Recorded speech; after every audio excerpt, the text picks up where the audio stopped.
আসসালামু আলাইকুম ওয়া রাহমাতুল্লাহি ওয়া বারাকাতুহু। ফাহামিদাল্লাহ ওয়া আসনা আলাইহি। প্রশ্ন: আল্লাহ তাআলা কাদের সাথে সাক্ষাৎ ও সম্মান করেন?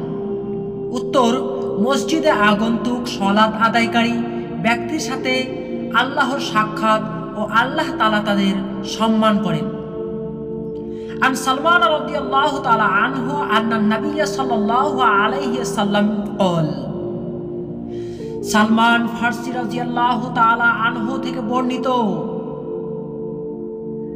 নিশ্চয় নবী সাল্লাল্লাহু আলাইহি সাল্লাম ইরশাদ করেন, মান তাওয়াজ্জা ফি বাইতিহি আহসানাল উযুআ সুম্মা আতাল মসজিদ ফাহুয়া যায়রুল্লাহ। যে ব্যক্তি উত্তম রূপে উযু করে মসজিদে আসলো সে আল্লাহর সাথে সাক্ষাৎকারী। ওয়া হাক্কা আলাল মাজুরি আই ইয়াকরিমাস সাইর। আর সাক্ষাৎকারীর সম্মান করা মেজবানের হক তথা দায়িত্ব। রেফারেন্স: সহিহ তারগিব ওয়া তারহিব, খণ্ড নম্বর 1, হাদিস নম্বর 320। সম্মানিত উপদেষ্টি শ্রোতা মণ্ডলী, আমরা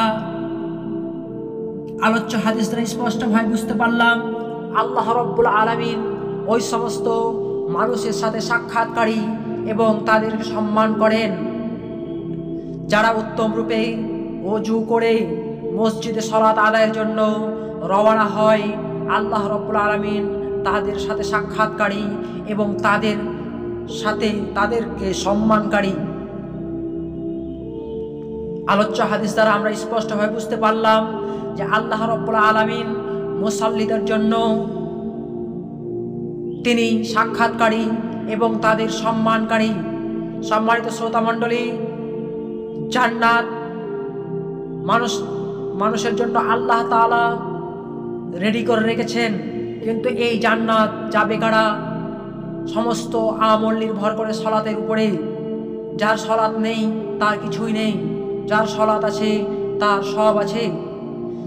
সালাত আদায়কারীদের কত সম্মান! যারা সালাত আদায় করে তারা আল্লাহর মেহমান, আর আল্লাহ তাআলা হচ্ছেন মেজবান।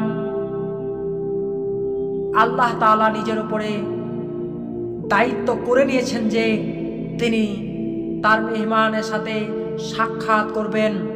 মানুষের বাড়িতে যেমন মেহমান আসলে তাদের উপর সাক্ষাৎ করা যেমন জরুরি, ওই রকম আল্লাহ তাআলা জরুরি করে নিয়েছেন মুসাল্লিদের সাথে সাক্ষাৎ করার জন্য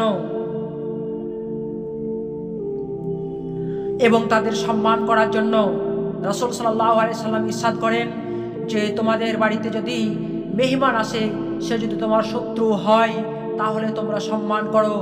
আলোচ্য হাদিস দ্বারা আমরা স্পষ্টভাবে বুঝতে পারলাম আল্লাহ তাআলার মেহমান ওই সমস্ত ব্যক্তি যারা ওযু করে মসজিদের দিকে রওনা হয় সালাত আদায়ের জন্য।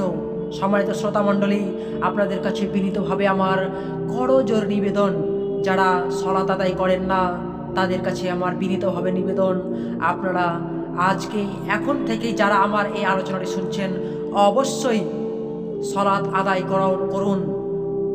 আল্লাহ তাআলার মেহমান হন এবং আল্লাহর সাক্ষাৎকারী হন এবং আল্লাহ তাআলার সম্মান পাবেন এর দ্বারাতেই।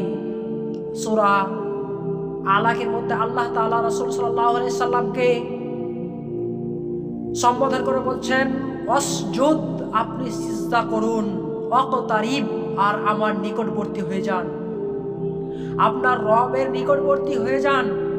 আল্লাহ তাআলার নিকটবর্তী হয় বান্দা যখন সিজদায় যায়।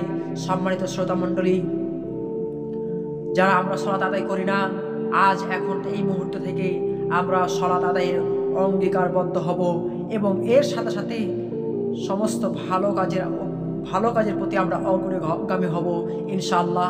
আল্লাহ তাআলা আমাদেরকে ক্ষমা করুন, আমাদের পাপ রাশিগুলোকে মার্জনা করুন এবং আমাদেরকে তাওবাতুন নাসুহা করে আল্লাহ তাআলা থেকে ফিরে আসার তৌফিক দান করুন। আমিন। আসসালামু আলাইকুম ওয়া রাহমাতুল্লাহি ওয়া বারাকাতুহু।